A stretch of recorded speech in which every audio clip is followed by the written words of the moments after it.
One of the must-stop sites of anyone who tours Europe who loves the Reformation is Geneva. By the beautiful lake at the foot of the city, we see a place of not only wonderful beauty from the past, but a place where you need to take a boat ride.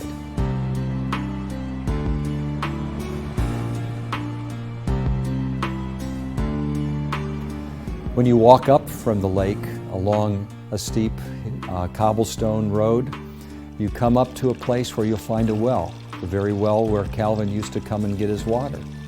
And right near there, there's Calvin Street. And this is the Rue Jean Calvin. This is John Calvin's road, and we are standing right in front of the place where his house used to be.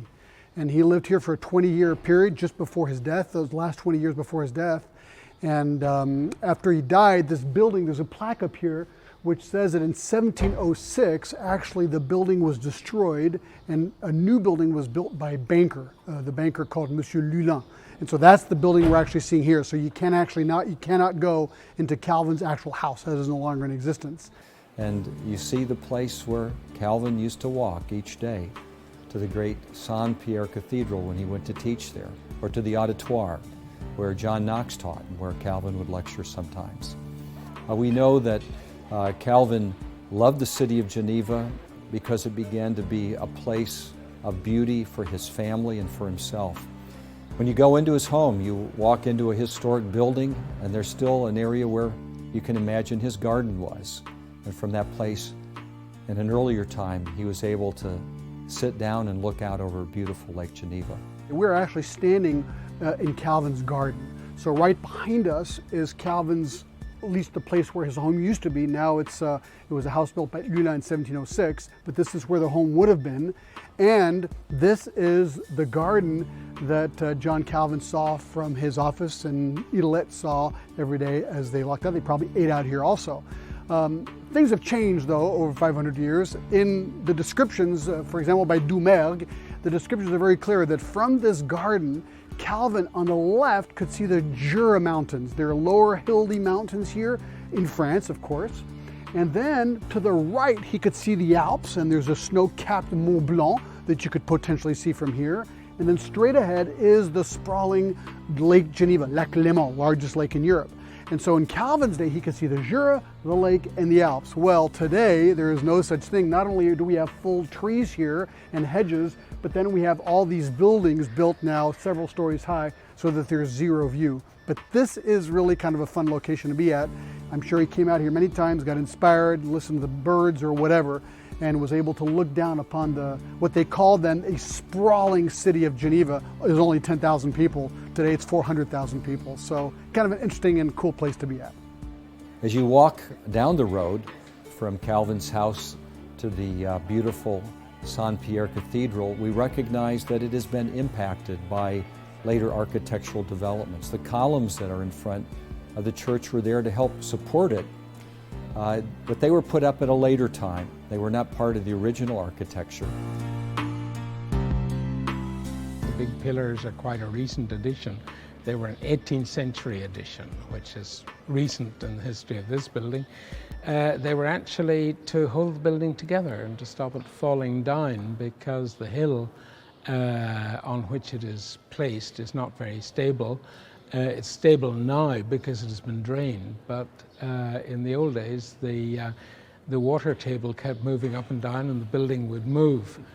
If you go into the under part of the Pierre Cathedral, excavations have been done and you can see that they were celebrating the Christian faith going back for centuries before Calvin ever appeared on that site. The original site was a pagan site, a pagan Celtic site. It then became a Roman site, obviously, or there was a Roman building built bigger than the cathedral now is, and it has been rebuilt totally or partially 200 times. And as you go into the church, you see that it carries some of the beautiful Gothic features of the churches of medieval Europe.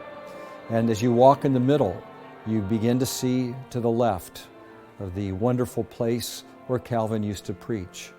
There in that pulpit on the side, we find a wonderful soundboard at the top to help reflect the message of the voice to those that would listen. It wasn't a central pulpit because the best place to preach in a large building with all of its acoustical problems was right there. If you do not have a microphone, the second pillar and preaching straight across is the way in which the greatest number of people can hear you in this building. And with the sheer force of his convictions, he backed off. Calvin bled from his throat when he preached here. I can well believe it. It is a horrible building to preach in. The acoustics are dreadful. And then as you look forward, you can see where there once was an altar where the Mass was performed. He modified this place by removing musical instruments. He removed pictures of the deity, removed crosses, and he turned it from a place where there was an altar with sacrifices to a place of preaching and teaching, and replaced an altar with a table where God's people could come and be fed by the gospel in bread and wine. The Jubei was torn down and now became a large chancel area. We can see a chair that allegedly Calvin used to sit in. That's part of that. We can see the plaques that mark the history of the Reformation.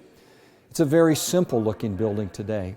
Probably in the medieval tradition it was painted and had all sorts of ornamentation. But those kind of issues were unimportant to the plain and austere Reformed worship that did not want to have the temptation for idolatry and iconic symbols within the worship place of God. The Genevan Reformation, they did not smash a great deal. In fact, being Genevans, they put a great deal away just in case the population changed again. And they put it in the roof space of the cathedral. There's a huge roof space up there. And the building was struck by lightning and there was a fire. And a lot of it was burnt. And of course, there were a lot of people saying God got rid of it when they should have got rid of it for themselves. You know, statues of saints and things. When you move out from this beautiful cathedral and you walk through the ancient streets of Geneva, you can see other beautiful places, like where the historic city government is found. You can see the places where shops and stores have been going on for centuries. And you can also look up and see the beautiful steeple of the cathedral. When you go up to the top and you look out, you see the vantage point of how beautifully situated Geneva is in all directions. As you look at the historic city, the beautiful lake, and the other great buildings that have been built out far beyond the ancient city into the countryside. Now, as you continue to walk around Geneva, you not only see the place where Calvin started a school for children, you see the Collège de Calvin, the College of Calvin, where students were taught. And you also find on the other side of town, the Green, where the Reformation Wall is. It's a 100-meter leftover section of the Geneva Wall, since Geneva had been a walled city. And on that, in 1909, they built the famous Reformation Wall. And the point of that wall is, of course, to commemorate Calvin and the major reformers. And there's 8 fresques or 8 murals, and these murals are different countries of the world, and it shows the influence of Calvinism in the world as they're depicted on those 8 murals. Right across the Green from the Reformation Wall is the University of Geneva. The building is not the one that Calvin would have known, but the university goes back to 1559, founded by Calvin, and its first president was Theodore Beza, who was Calvin's successor and biographer and a great statesman. A school that was started under Calvin and Beza's influence that trained theologians that went all across Europe, many of whom went to be martyrs in France as they sought to advance the new Reformed faith under the persecution of the Roman Catholic king, who did not want another faith than his own in his kingdom. We can also see other sites in Geneva that are historic and significant. Perhaps one of the most painful is the site that is remembered where an anti-Trinitarian by the name of Miguel Cervetis was burned at the stake. My name is Sergio Baches, and I'm the director of the Michael Cervetis Institute in Spain. The institute is located in the birthhouse of Michael Cervetis in the little town of Villanueva de Sigena. He was a medical doctor who had been influenced by some of the anti-Trinitarian thought coming from the Italian Reformation that was very radical in some senses, where they threw out Nicene theology. And Cervetis began to teach the view that Jesus was not the eternal Son of God. He began to write books on this theme. He began to be a marked man all across Europe, whether in Lutheran lands, Roman Catholic lands, or Reformed lands. He was someone who was under the possibility of capital punishment for breaking the law by teaching an anti-Trinitarian theology. Well, he took the risk to come to Geneva.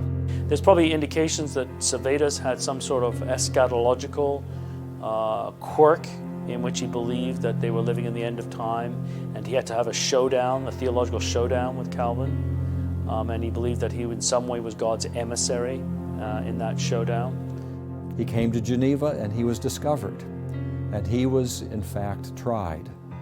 Now, the thesis that is often heard is that Calvin was the one that put him to death, but it's more complex than that. And though, Cervetis' death is tragic in a way, you've got to remember that it was a city hall decision. It was a city's decision to burn him at the stake for heresy. Calvin had tried to go and plead with Cervetis to change his mind. And Calvin actually pleaded for a lighter sentence than Cervetis. Calvin wanted him to be beheaded, a much more humane way of dying, but they insisted that he be burned at the stake.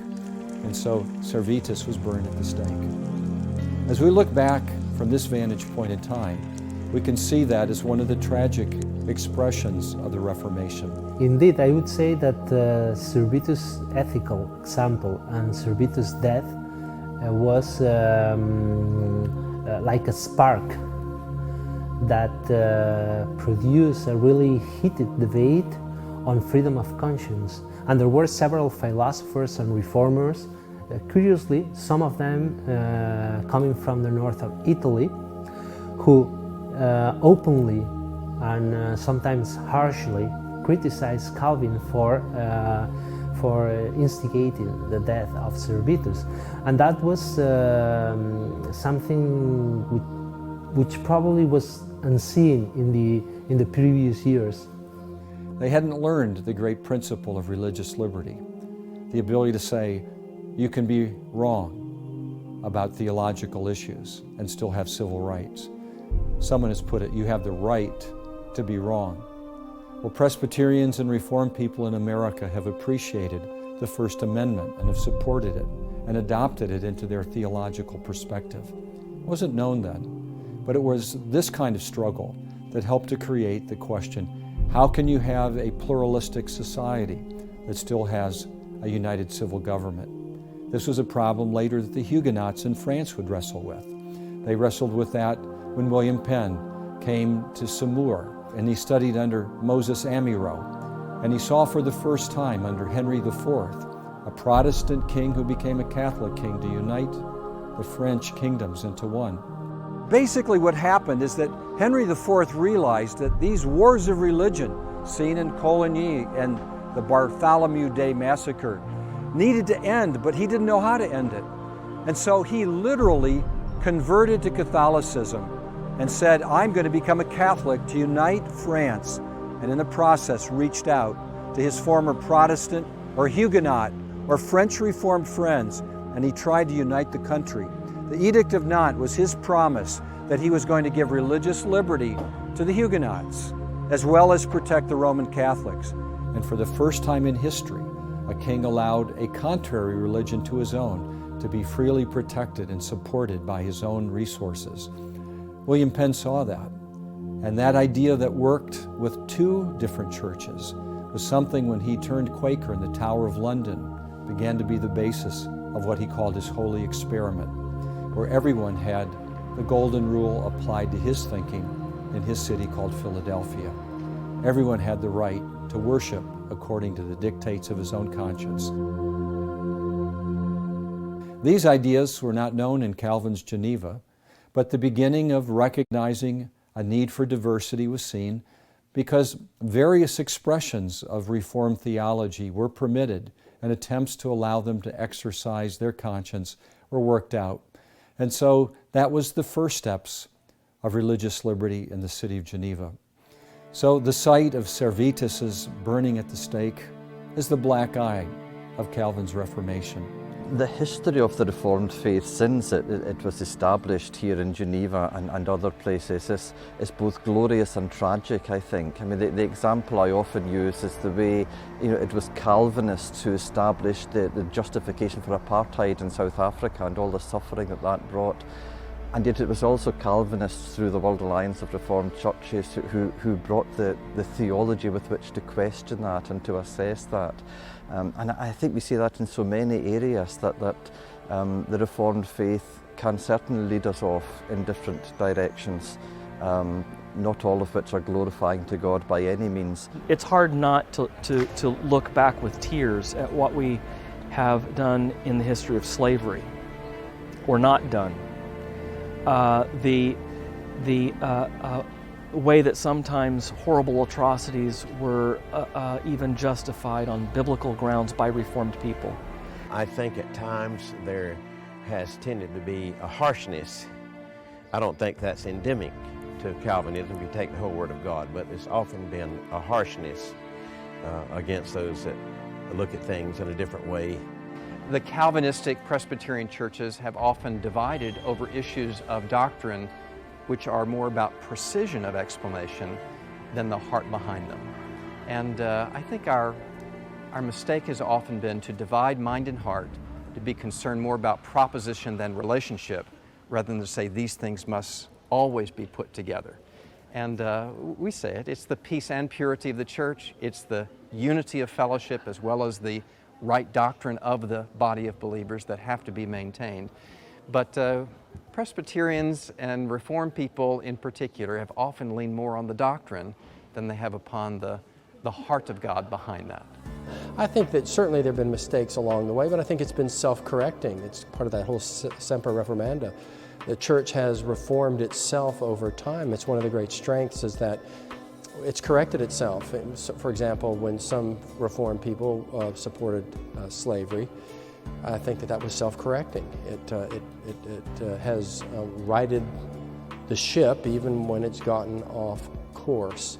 So certainly every tradition makes its errors. The question is, does it learn from its errors? Does it repent of its errors? Does it correct itself and get back on the right track? And I think that the Reformed tradition has done that.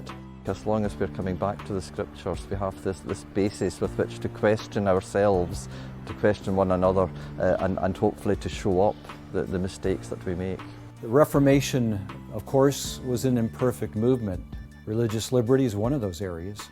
But even though Calvin was not on the highest level of religious liberty by our standards today, for example, the Cervetis affair, nevertheless, the beginnings of understanding that the church must have the freedom to be the church and not be under the power of the state is a foundational idea that he was well developing and that continued to develop for years to come. And so in a real sense, Calvin is the father of a religious liberty movement. John Calvin never presented himself as somebody who was the full demonstration of what a Christian ought to be, but he was striving for that. And we should strive for that today, and I think we honor his legacy when we have a deep understanding of our own depravity. Calvin was very strong on that. But then recognizing the grace that God has given to us in Christ.